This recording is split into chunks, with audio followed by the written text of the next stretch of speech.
berguna sekali untuk kita semua. Meskipun kita punya penghasilan dari gaji yang kita terima tiap bulan dari negara, alangkah baiknya kita juga mencari tambahan-tambahan lain, tapi tidak dengan meninggalkan tugas pokok kita selaku pendidik. Nah, ini bisa menjadi YouTuber. Banyak YouTuber yang berhasil menjadi orang miliarder, orang kaya. Kita contohkan misalnya Atta Halilintar, ya, rajanya YouTuber se-Asia, ya, dia menjadi orang kaya raya itu, ya. Terus dari YouTuber ini itu untuk prianya, laki-lakinya. Untuk wanitanya juga ada yang sudah berhasil menjadi YouTuber seperti Pria Ricis. Kita juga boleh kita menjadi YouTuber karena tidak mengganggu tugas kita sebagai seorang guru. Penting kita tahu tugas pokok kita sebagai seorang guru. Itu sekilas mengenai materi yang akan disampaikan oleh presenter. Silakan Pak Ibu moderator untuk memandu acara selanjutnya. Waktu dan ruang kami persilakan ke moderator untuk dimanfaatkan efektif. Silakan Bu moderator. Ya, terima kasih Pak Irno sudah membuka acara pun sesi kedua. Bapak Ibu Repas yang saya hormati, sekarang kita beranjak ke sesi kedua, yaitu materi yang akan dipaparkan tentang menjadi YouTuber dengan modal ponsel. Pada kali ini narasumber akan menjelaskan bagaimana membuat akun YouTube dan jadi YouTuber dengan bisa menghasilkan uang. Nanti untuk lebih jelasnya bagaimana tentang YouTuber akan dijelaskan oleh narasumber kita oleh Pak Iman Sulaiman dari STS Jati Makassar. Yang sebelum acara sesi kedua dimulai, saya akan beritahukan tata tertib pada season ini dulu, ya.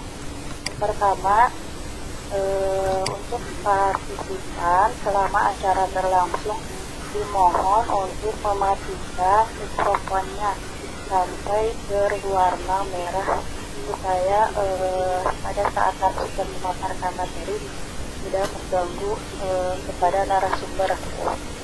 Kemudian partisipan juga dimohon untuk menekan videonya, ya, supaya tidak mengganggu juga, supaya tidak ada suara-suara yang terdengar pada saat nanti pemaparan materi. Kemudian jika para partisipan ada yang bertanya, boleh nanti bertanya, akan ada sesi tanya jawab di akhir acara, yang 15 menit mau acara berakhir nanti akan ada sesi tanya jawab. Silahkan boleh bertanya, boleh melalui chat, boleh juga bertanya secara langsung, dibuka mikrofonnya. Mungkin itu saja tata tertib pada room ini. Untuk selanjutnya, karena waktu sudah menunjukkan pukul 11.12, saya serahkan kepada Bapak narasumber aja untuk memaparkan materinya untuk singkat waktu. Saya persilakan ke Bapak narasumber. Ya, terima kasih. Terima kasih hatur nuhun dari Ibu moderator, ya, yang sudah memberikan kesempatan pada saya dan para partisipan yang masih hadir. Terima kasih. Sebetulnya ini jadwal kita itu bentrok memang dengan jadwal KKG di Gumati Kabupaten Bandung. Tapi beberapa partisipan sudah ada yang hadir. Saya ucapkan terima kasih buat membantu rekan kita Pak Yono bisa menyelesaikan tugas-tugasnya di VCT. Itu ya dari saya pribadi. Terima kasih kepada partisipan yang sudah hadir. Buat moderator juga terima kasih. Baik Bapak Ibu yang saya hormati, kali ini saya akan membahas tentang YouTuber. Sebetulnya kalau tadi dibilang oleh Pak Yono menghasilkan uang itu prosesnya panjang loh, menghasilkan uang itu. Karena pengalaman saya dari 2012 sudah login dari YouTube, itu prosesnya itu untuk menghasilkan uang itu tidak selalu stabil. Jadi bisa tidak ada omset sama sekali. Karena di web kita tidak ada yang berkunjung, di akun kita nggak ada yang berkunjung. Jadi itu proses panjang, Pak. Jadi kalau saya lebih cenderungnya bukan untuk orientasi menghasilkan. Jadi menghasilkan itu adalah bonusnya lah gitu. Maksudnya itu tambahannya lah. Nanti ada chapter bagaimana memulai usaha online, Pak. Nah, nanti di besok hari, di hari Rabu ya, saya akan nge-share tips-tipsnya. Nah, kalau itu tujuannya untuk menghasilkan uang. Nah, kalau ini menjadi YouTubers itu bagaimana kita bisa nge-share, khususnya buat kita nih ya, guru ya, bisa nge-share kayak aplikasi, kayak video-video pembelajaran, itu maksudnya gitu. Kalaupun misalkan ternyata menghasilkan uang, ya itu bagus, silahkan. Nah, tapi walaupun kita terbatas dengan alat dan sarana gitu ya, tapi kita bisa memanfaatkan ponsel yang kita miliki yang sekarang. Dengan ponsel yang kita miliki yang sesederhana itu, kita bisa eksis di YouTube. Karena sekarang banyak minta laporan itu ya Pak, Bu, kegiatan anak-anak, kegiatan sekolah, kegiatan siswa ya, kegiatan guru berupa video, itu sudah diminta gitu oleh pihak dinas gitu ya. Nah, otomatis kita juga harus bisa mengikuti dengan perubahan tersebut. Kita sebagai guru nih ya, harus bisa minimal bisa satu sekolah punya satu akun YouTube deh gitu. Kalau misalkan sekarang tidak semua sekolah itu punya, nah bisa satu sekolah punya sekarang targetnya nih ya, satu sekolah punya satu akun YouTube gitu. Untuk apa? Untuk upload, share kegiatan di sekolah siswanya ataupun kegiatan gurunya gitu.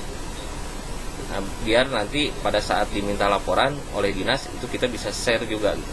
Selain itu media pembelajaran. Nah, video pembelajaran di sekolahnya. Nah, itu targetnya, harapannya dari kita mengikuti sesi yang kedua ini, yaitu menjadi YouTubers itu maksudnya ke sana gitu ya. Jadi saya luruskan dulu gitu. Kalau untuk menghasilkan omset itu mah bonusnya lah gitu.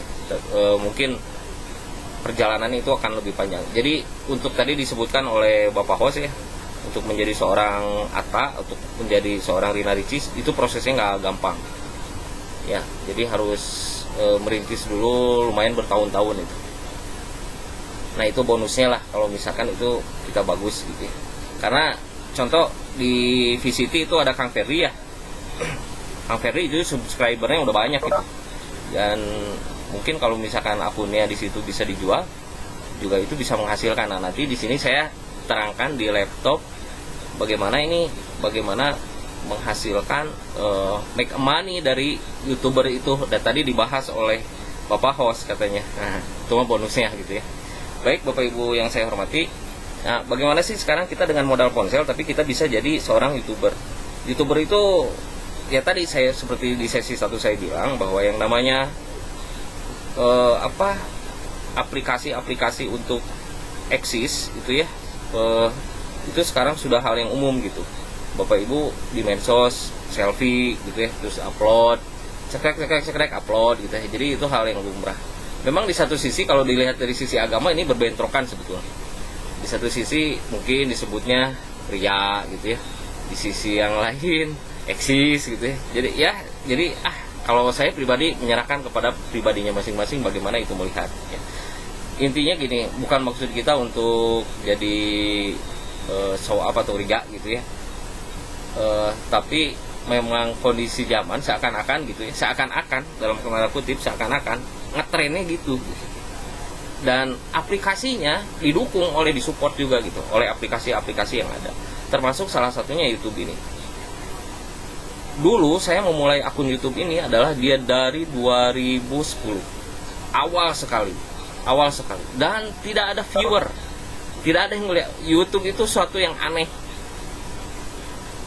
Postingan saya awal dari 2010 masih ada, belum saya hapus. Jadi dan sekarang ini jadi tren gitu, jadi tren medsos di kalangan generasi sekarang gitu ya. Jadi salah satu alternatif TV channel juga, live show sekarang di sini di YouTube. Contohnya Mata Najwa. Najwa dia bikin narasi TV di YouTube, nggak ada di channel TV kita, nggak ada. Dan dia menghasilkan make money itu di YouTube Mata Najwa ya, narasi TV judulnya. Nggak ada channel di TV Gelombang TV, nggak ada narasi TV. Jadi ya itu karena perkembangan gitu. Jadi sekarang orang lebih cenderungnya adalah melihat media sosial di handphone yang bisa ditonton. Nah, baik Bapak Ibu. Nah di sini buat channel YouTube. Untuk menjadi YouTube harus membuat channel dulu, berarti harus daftar dulu. Kalau sudah memiliki akun Gmail, nah, akun Gmail itu tadi seperti yang saya sampaikan, setiap yang buka Android itu pasti akan punya akun Gmail secara otomatis. Walaupun kita nggak tahu passwordnya, lupa passwordnya, tapi itu pasti dibuatkan. Apakah dengan alasan tos tukang handphone ya, ibaratnya mah pokoknya sudah dibuatkan intinya ya oleh yang pertama kali login. Pada saat kita meng-on-kan SIM card kita di handphone Android, itu pasti sudah include termasuk email Gmail itu diaktifkan oleh yang mengaktifkannya. Yang mengaktifkannya putra Bapak Ibu, yang mengaktifkannya itu tukang handphone yang jualnya, yang mengaktifkannya diri sendiri.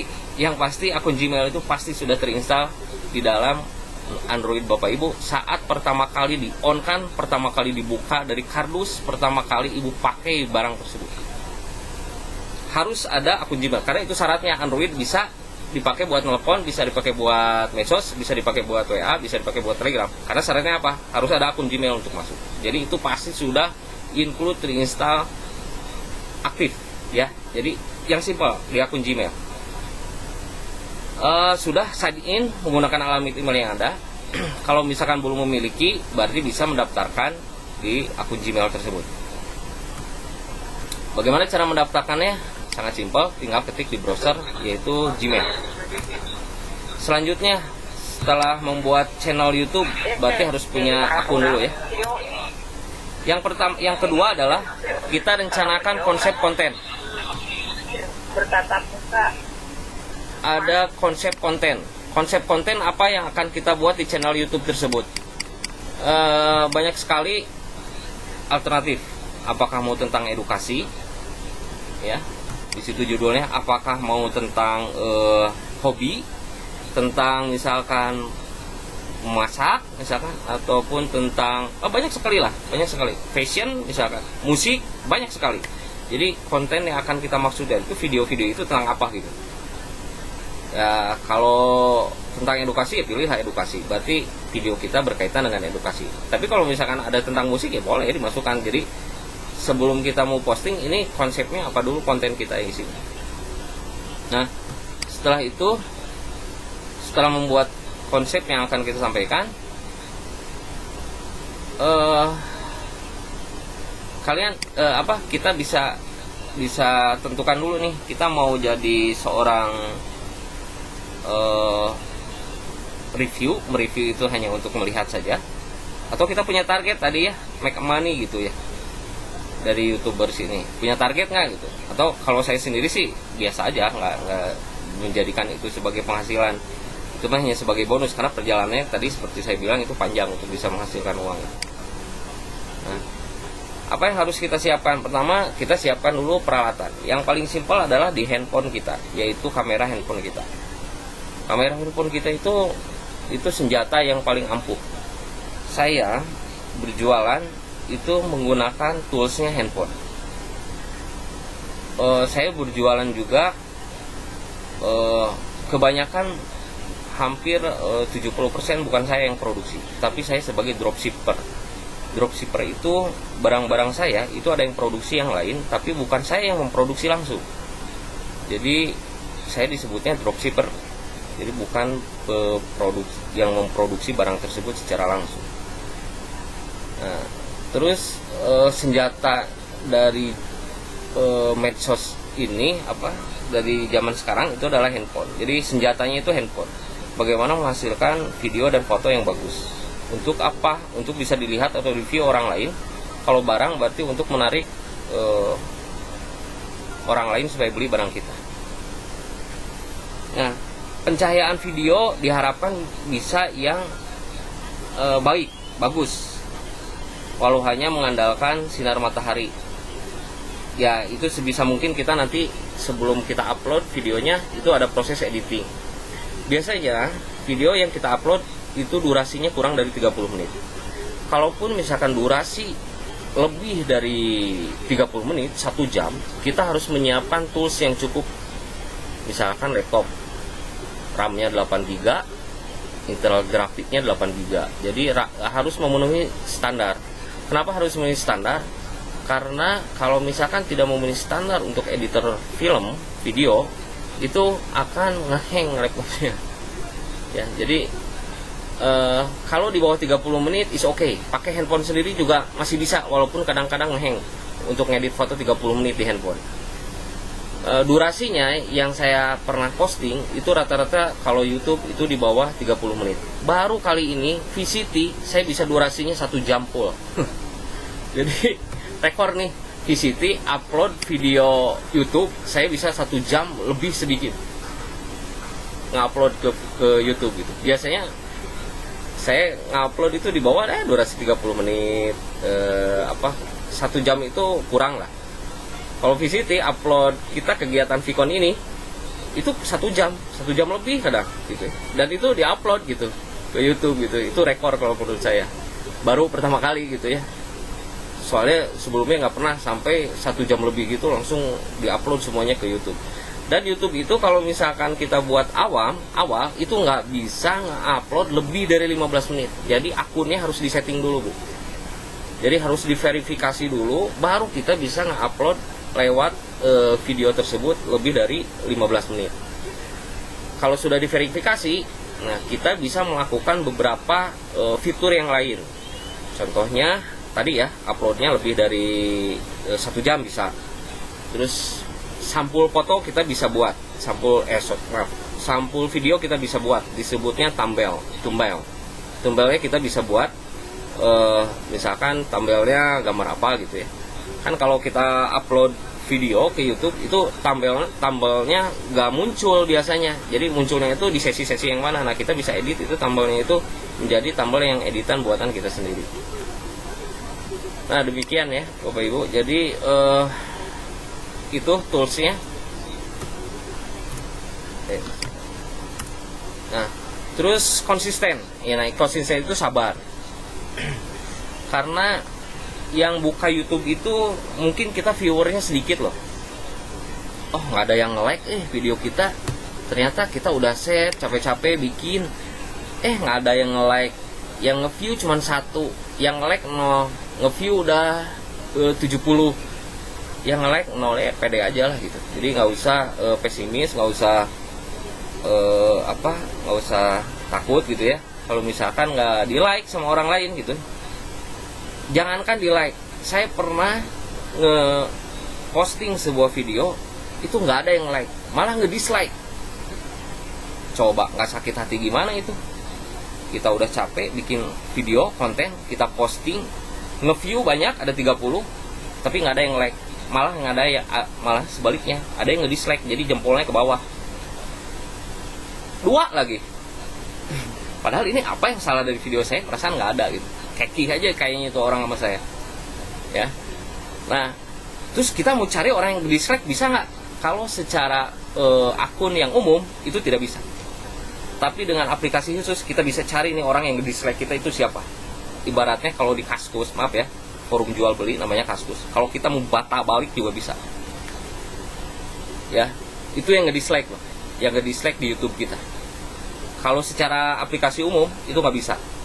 Nggak bisa dicari, cari aja Ibu silahkan di Google, cari Google, ada nggak aplikasi yang bisa cari orang yang nge-dislike YouTube kita? Nggak ada, dijamin. Tapi dengan aplikasi khusus kita bisa ada tertentu rahasia gitu ya.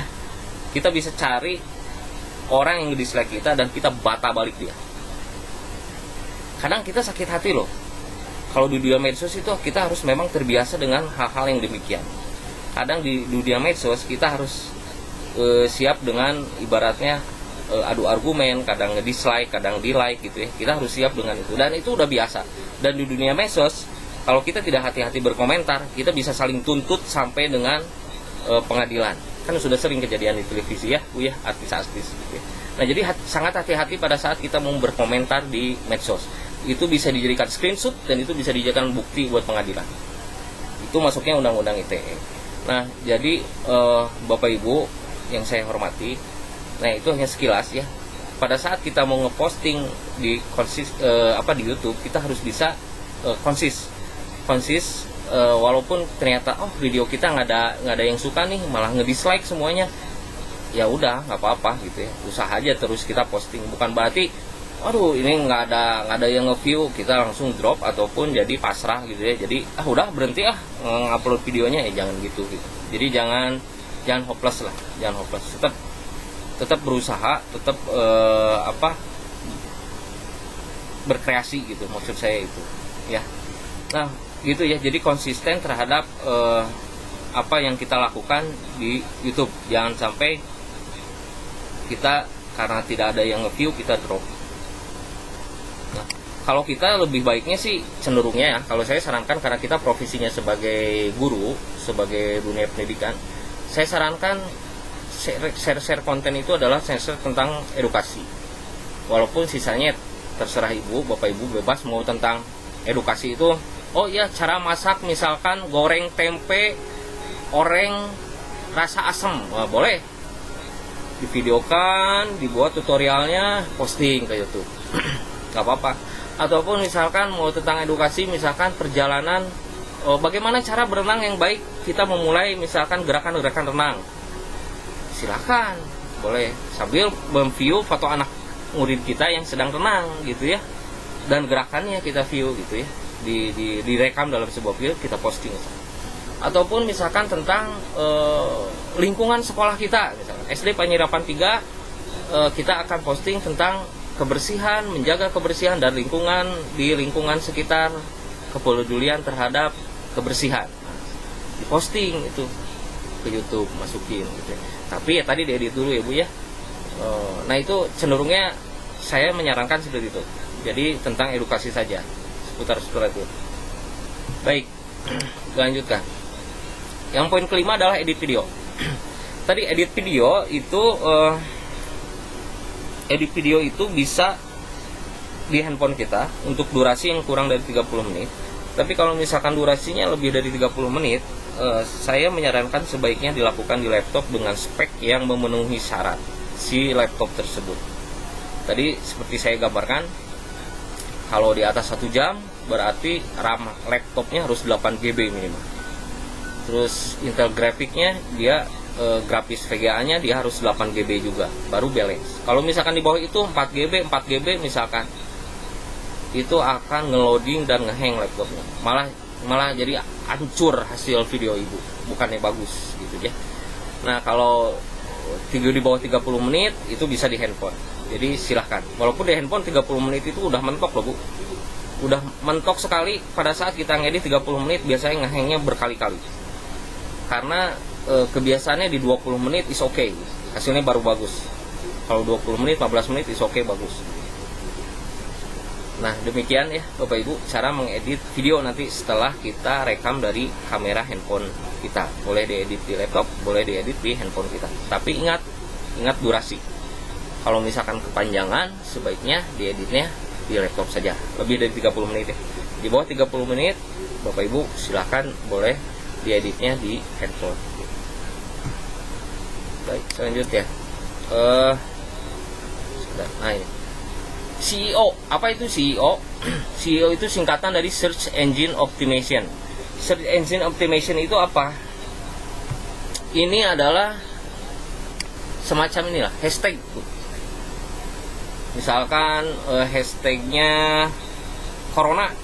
Nah, pada saat kita menulis hashtag di search engine YouTube tentang tagar itu pagar tulisan corona, dia akan keluar semua YouTube yang bertagar corona. Nah, contohnya kalau di VCT ini ada di situ tagarnya itu adalah Distrik Jabar, VCT 8 Jabar, maaf, VCT 6 Jabar. Nah, itu hashtag itu untuk mencari optimization dalam search engine. Search engine-nya si YouTube tersebut. Sama search engine itu apaan sih, Pak? Search engine itu Google, Pak. Jadi kalau di Google kan ada kolom tuh untuk pencarian. Nah, itu adalah search engine namanya. Di YouTube juga ada kolom tersebut. Nah, jadi pada saat kita memposting video itu sebaiknya diikuti dengan tagar.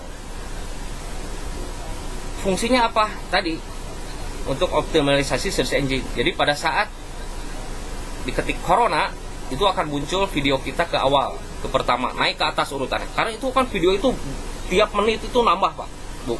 Nambah terus, berjubel, wah terus, dan tidak akan berhenti setiap menit itu bergerak itu video.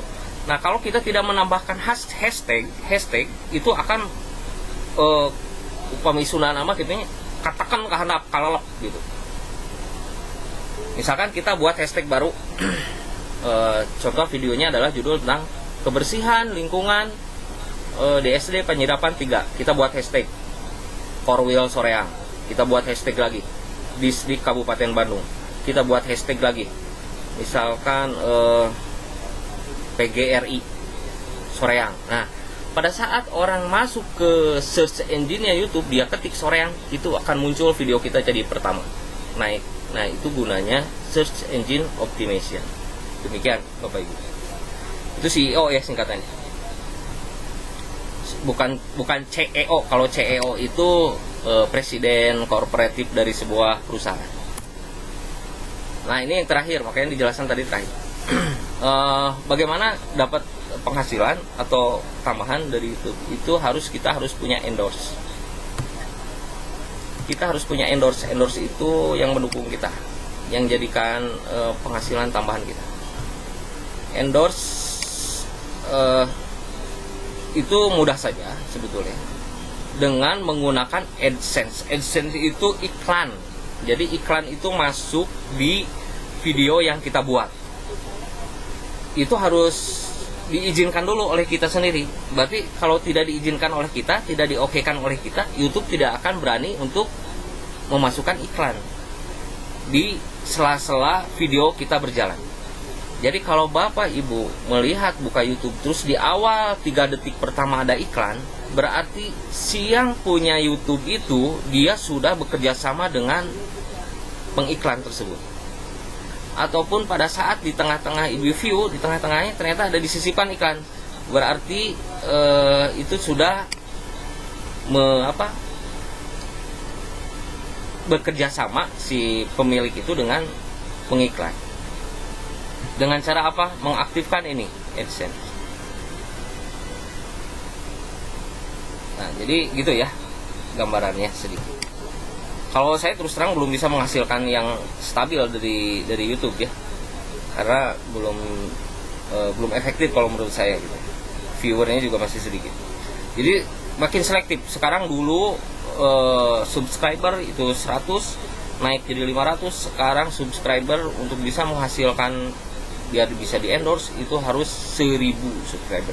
Jadi kalau Bapak Ibu melihat akun YouTube dia sudah 1000 lebih subscriber, berarti dia bisa menjual konten video yang dia buat keluar. Dengan apa? Dengan bekerjasama dengan iklan yang ada di AdSense ini. Gitu Bapak Ibu ya. Terus Pak, emang transfernya kemana Pak? Ya kalau menghasilkan ya transfernya berupa nilai rupiah dan ditransfer ke uang kita. Karena nanti di YouTube itu ada memasukkan uang kita, akun kita dan rekening kita itu dimasukkan. Jadi sama seperti forum jual beli. Ibaratnya saya punya akun di Bukalapak, Tokopedia dan Shopee, itu semuanya memasukkan nomor rekening. Ya sama saja di YouTube juga seperti itu Bu. Kalau misalkan sudah memenuhi syarat, asal kita daftar dulu gitu. Ya.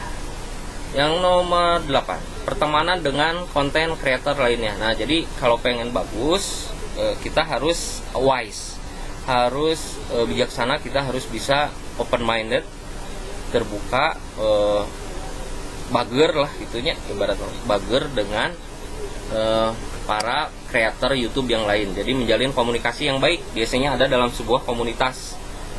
Ada komunitas si kreator si YouTube ini. Ada yang rutinan kok, ada rutinan di Telegram juga ada grup untuk YouTuber ini. Dia suka mengadakan pertemuan.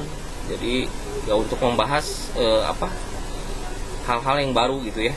Ataupun misalkan saling bertukar pikiran video untuk membuat video ide gitu ya. Nah, ini ada di komunitas tersebut. Jadi kita harus wise, saling berbagi gitu ya, harus bijaksana gitu ya. Bagaimana kita bergaul dengan orang lain, bahkan kadang nggak pernah ketemu loh sama kreator ini. Maksudnya kita itu jaraknya jauh. Misalkan saya di Bandung, mereka ada di Pontianak, mereka ada di Manado, bahkan ada yang di Singapura, ada juga yang di Italia gitu ya. Orang Indonesia tapi ada di Italia gitu maksudnya. Nah, kita bisa komunikasi di situ. Bahkan kita bisa joinkan video yang dia buat, joinkan dengan video kita gitu. Jadi lebih bagus hasilnya gitu ya. Nah, itu hanya sebuah inspirasi saja. Kalau itu lebih jauh lagi, tapi yang saya bahas kali ini adalah minimal sekolah punya konten dari YouTube yang berisi tentang edukasi. Itu Bapak Ibu. Baik, itu ya teorinya. Nah, jangan lupakan komunitas. Menjadi YouTube sukses adalah jangan lupa berinteraksi dengan orang lain. Kudu bager. Dengan penonton dan subscriber. Jadi subscriber kita juga bisa bikin komunitas sendiri buat subscriber kita. Mereka biasanya akan memberikan feedback. Ya tadi ya, ada jempol atas, ada jempol bawah. Itu kan feedback positif, feedback negatif. Ataupun lewat kolom komentar. Karena di YouTube itu kan ada kolom komentar tuh, dia bisa mengkomen apapun ya di kolom komentar. Jangan berharap selalu yang baik, Bu. Kadang kita sendiri di komentari pedas gitu, itu udah biasa aja gitu. Jangan terlalu serius. Kalau terlalu serius nanti stres, Bu. Lihat komenan orang lain, waduh, yuk ternyata tidak sesuai ekspektasi kita ya, gimana ya? Komenannya ternyata pahit semua ya. Sabar aja gitu, maksudnya ya udah. Easy going aja gitu, jangan terlalu dipikirin gitu ya. Kalau stres ini contoh ya Bu ya, artis-artis banyak yang stres juga karena komenan netizen ya, artis-artis tuh. Nah, jadi kalau misalkan terlalu di medsos itu terlalu kita anggap serius, itu kita akan membuat jadi jadi stres sendiri gitu karena komen. Jadi ya udah easy going lah, udah what the hell ibaratnya, mereka ngomong gini udah oke. Yang penting kita yang tahu kondisi kita ya kita sendiri gitu. Jadi pada saat kita membuat konten YouTube dan itu di komentari dengan pedas-pedas gitu ya, mohon maklum Bu, jangan sakit hati. Ataupun kita pada saat ngelempar postingan film di YouTube ternyata nggak ada yang nge-like, malah nge-dislike, malah jempolnya ke bawah semua gitu. Itu juga jangan terlalu diambil sakit hati ya. Jadi easy going aja ya, easy going. Nah, justru mudah-mudahan nanti kedepannya bisa jadi lebih baik gitu ya, gitu. Nah, gitu ya Bu ya. Nah, secara teori itu yang saya jelaskan. Nah, sekarang kita akan praktek. Praktek. Ini waktunya cukup nggak ya, Pak? Mudah-mudahan cukup ya. Oke, baik ya. Kita akan praktek sekarang 11.42 ya. Belum praktek ini. Gimana ya? Mudah-mudahan bisa lah, gak apa-apa lah, sedikit juga ya. Berarti saya prakteknya langsung di sini aja kalau begitu ya. Di laptop saya aja lah. Nggak di handphone karena ada yang di handphone, ada yang di sini. Tapi saya coba di sini aja deh, jangan di handphone ya Pak ya. Bentar, saya alihkan dulu.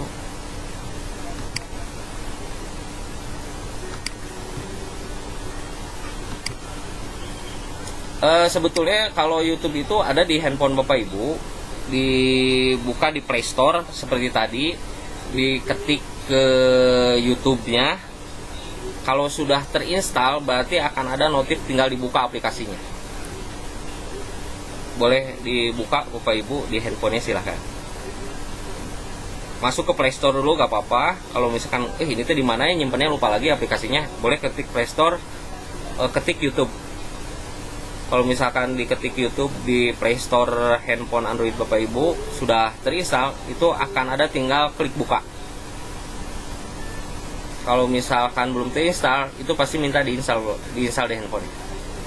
Nah, kalau sudah masuk, buka boleh di handphone Bapak Ibu sekalian. Atau sebentar, saya rollingkan saja ya, jadi presenter di handphone saya.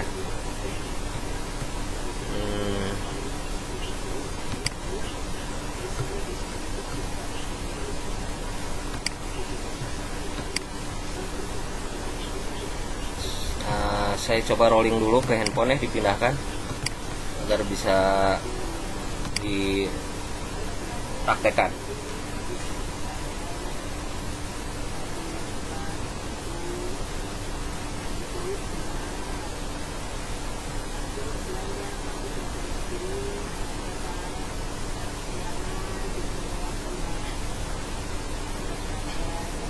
Oke, sudah muncul sepertinya. Ya, ini layar handphone saya sudah muncul di screen Bapak Ibu sekalian. Screen di komputer Bapak Ibu kalau webbacknya pakai komputer, kalau di laptop di screen layar webback handphone Bapak Ibu sekalian. Boleh klik di sini, kita klik YouTube.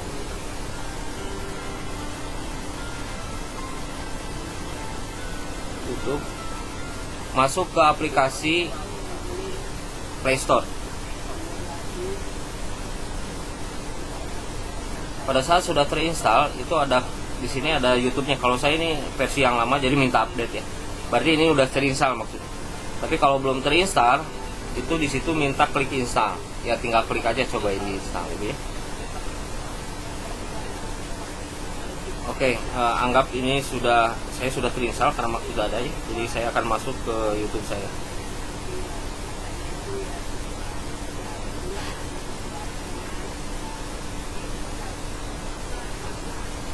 Oke, saya buka YouTube saya.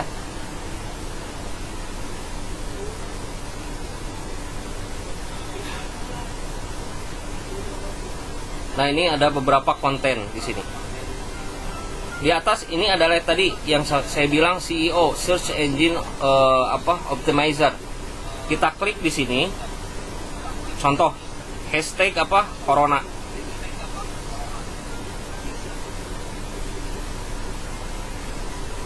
Nah, dia akan muncul video-video yang sudah diupload dengan hashtag tersebut. Ataupun misalkan karena kita kegiatan VCT ya, kita tulis VCT batch 6. Nah, ini akan muncul VCT batch 6 yang muncul berupa video. Nah, ini yang dimaksud Search Engine CEO, Search Engine Optimizer.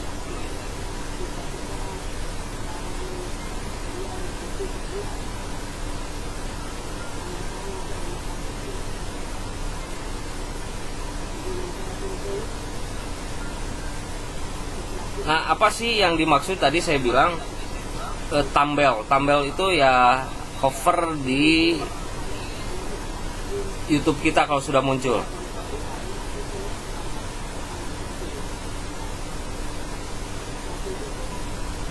Ini jadi halaman muka lah, kalau halaman sampul thumbnail itu untuk di YouTube yang sudah kita posting.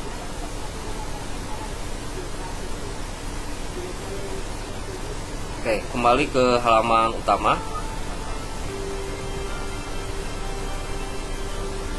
Di sini ada pilihan di bagian atas, ada menu search, ada juga, nah ini video. Klik gambar video itu, icon. Di sini hasil rekaman yang bisa kita upload atau yang sudah diedit. Diedit dengan apa? Dengan KineMaster, dengan Video Maker, dengan Video Show. Nah, kita upload, bisa diupload. Nah, misalkan contohnya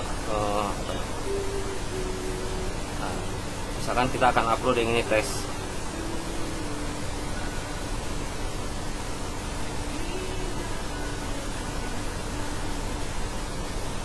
Jangan ini deh.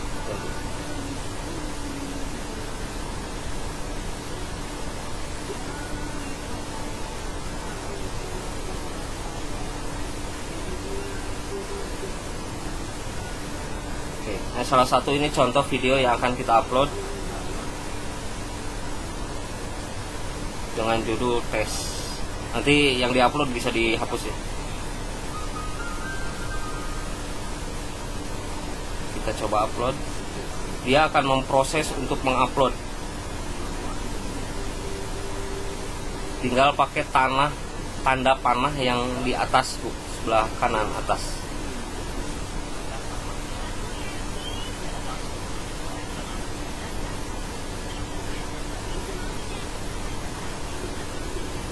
Mohon maaf ini agak delay ya. Nah, baru muncul gambarnya.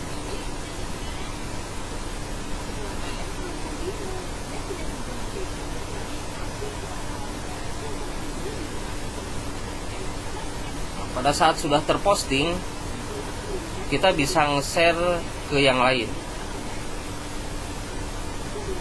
Contohnya ini ada sudah di sini yang hasil kemarin presentasi dari Pak Yono ya. Saya coba buka.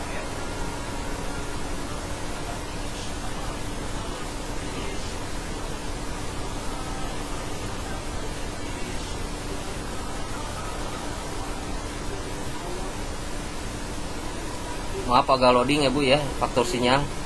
Jadi di layar muncul screen ibu bapak delay.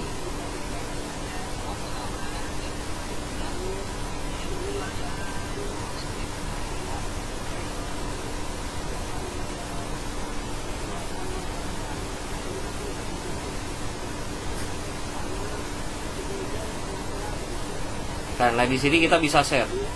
Setelah ketemu kita bisa bagikan. Kita bisa bagikan atau disalin ya.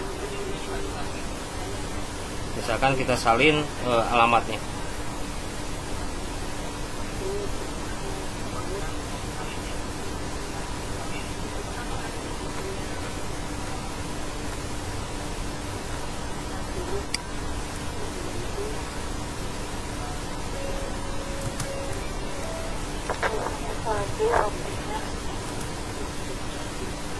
Oke, mungkin itu aja Bapak Ibu ya. Nanti sisanya kita bisa ekspor lagi karena waktunya juga nggak cukup. Saya takut nanti melebihi waktu ya. Ini udah jam 11.57.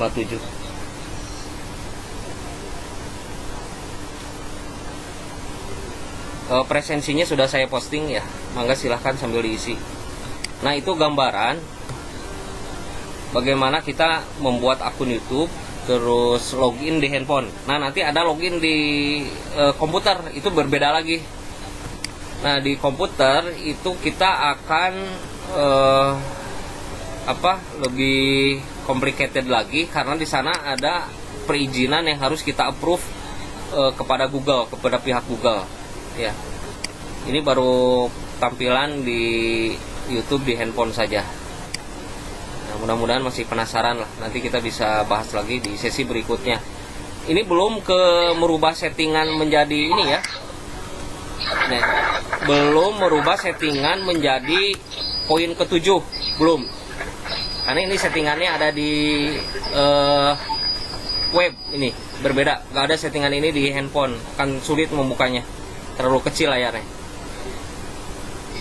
Ya demikian Bapak Ibu ya prolognya. Mudah-mudahan tidak puas, nanti kita bisa bahas lagi. Ada waktu kurang lebih sekitar 7 menit buat sesi pengisian presensi dan tanya jawab. Maka bila mau bertanya boleh di chat atau dihidupkan mic-nya. Hatur nuhun. Maka kepada moderator saya serahkan. Terima kasih kepada sumber yang sudah kita materi dengan cukup jelas.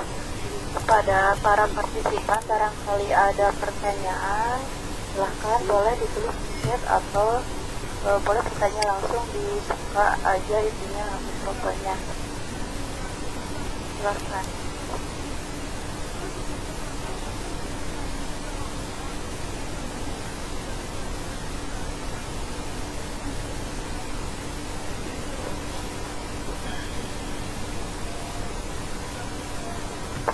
Sepertinya tidak ada yang bertanya. Ya, tidak ada ya. Baik, kalau tidak ada, saya jadi gini ya Bapak Ibu, sedikit penutup nanti sebelum sesi ini ditutup. Prinsipnya kita itu mau mencoba dulu.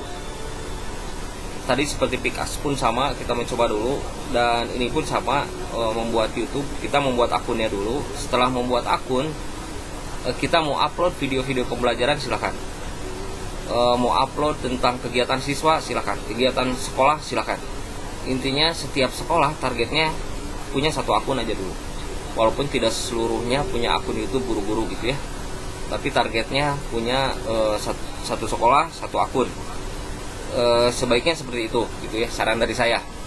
Nah, untuk nanti lebih mengekspor lebih dalam bagaimana untuk bisa menghasilkan iklan gitu ya di YouTube. Nah, nanti akan dibahas deh lebih lanjut di sesi Vicon selanjutnya gitu ya, karena akan lebih panjang gitu, tidak bisa 1 jam, dan sebaiknya kan harus sambil praktek gitu ya. Kalau sambil praktek kan kita enak gitu. Kalau maksud praktek itu sambil memegang handphonenya Bapak Ibu sekalian dan coba posting. Nah, nanti di share di sini, di chat hasil postingan Ibu mana sih, saya bisa melihat gitu. Nah, kalau sekarang kan belum praktek gitu karena waktunya mepet. Demikian itu aja. Kepada Bu Moderator, enggak, silahkan kembalikan kepada Bapak Host, silahkan.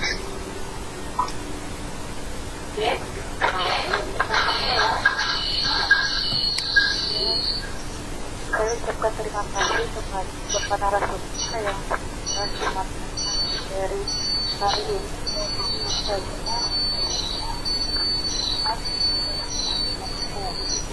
Alhamdulillah Bapak Ibu hebat secara situasi. Ada Bapak Host ada feedback. Materinya dengan jelas oleh narasumber. Saya akan simpulkan dulu sedikit ya tentang materi hari ini. Tadi ada beberapa langkah untuk membuat channel YouTube ya. Tadi sudah dijelaskan ya di sini. Dari yang saya simak ada 9 langkah. Yang pertama, membuat akun YouTube atau channel YouTube. Kemudian yang kedua, merencanakan konten apa yang akan kita buat di dalam YouTube kita nanti. Yang ketiga, kita harus menyiapkan peralatan, misalnya peralatan yang akan kita gunakan untuk membuat YouTube ini. Kita bisa menggunakan handphone atau juga bisa menggunakan laptop. Keempat, yaitu harus konsisten atau percaya diri. Misalnya kalau di channel YouTube kita nanti banyak orang yang memberikan tanggapan yang negatif, kita percaya diri dan terus kita berusaha untuk berkreasi. Kemudian selanjutnya yaitu edit video. Yang keenam, memanfaatkan SEO ya, yang tadi. Yang ketujuh, channel YouTube ini bisa menghasilkan uang juga untuk kita. Kalau misalnya pasti sudah banyak video yang kita upload ke YouTube. Kemudian yang ke-8, kita bisa berteman dengan konten creator lainnya. Dan yang ke-9, jangan melupakan komentar.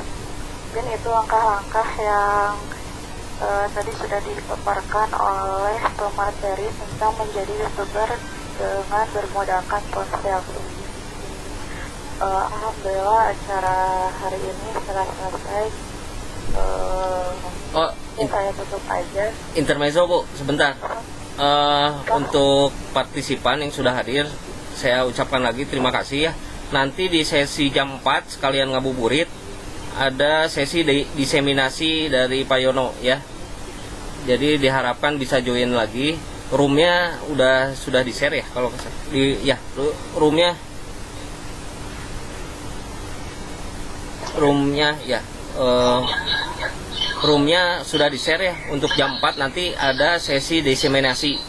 Jadi diharapkan partisipan Bapak Ibu bisa hadir untuk yang non anggota VCT, tapi targetnya ya non anggota VCT. Kalau yang anggota VCT mungkin ada jadwal tampil ya, khususnya yang kelas 8.4 ada jadwal tampil. Tapi Bapak Ibu yang hadir di sini di luar non anggota VCT diharapkan bisa hadir kembali. Nanti kami tunggu di jam 4 untuk diseminasi dari Pak Yono skill set VCT. Itu saja, terima kasih. Atur nuhun Bu moderator. Pak Yono, halo. Tes, cek. Ya. Halo. Itu. Sudah ya Pak ya? Ini kesimpulannya mungkin ya nanti sebentar. Pak ada? Silakan. Ya, ini Ada feedback. karena selesai mungkin tadi mengenai VCT ini sekali lagi saya ucapkan terima kasih pada rekan-rekan partisipan yang telah hadir 2 sesi mendukung saya. Pertama ini juga untuk pencerahan kita semua bahwa dari awal tadi saya sampaikan bahwa YouTuber itu adalah untuk menghasilkan uang. Memang kalau kita seorang awam pasti beranggapannya ke sana ya, seperti ke tokoh YouTuber Atta Halilintar dan Ria Ricis. Ternyata setelah mendapat wawasan dan pencerahan dari Pak Imam, tidak semudah itu kalau mencapai ke jadi YouTuber yang menghasilkan. Tapi kita ambil hikmahnya. Yang pertama, kita mendapat wawasan tadi, pengetahuan mengenai YouTuber tidak pendek tapi luas. Ternyata YouTuber itu bisa kita gunakan untuk media pembelajaran di sekolah. Minimal tadi disebutkan setiap sekolah punya 1 YouTuber gitu ya. Yang kedua, kita menambah pengetahuan untuk kita semua sebagai media pembelajaran di sekolah. Yang ketiga, kita mendapat pencerahan mengenai IT ini. Jangan sampai kita tadi disebutkan kalau kita berkomen yang negatif, nanti akhirnya akan flashback kepada kita akan dituntut oleh orang lain. Nah, dengan pencerahan seperti itu, kita akan lebih hati-hati menggunakan IT ini. Yang selanjutnya, yang keempat adalah kita menjalin silaturahmi dengan rekan-rekan yang lain, bukan saja di daerah kita, bisa saja kita ke provinsi lain, bahkan ke luar negeri. Mungkin itu manfaat kita melaksanakan pertemuan seperti ini. Jadi saya ucapkan terima kasih khususnya kepada instruktur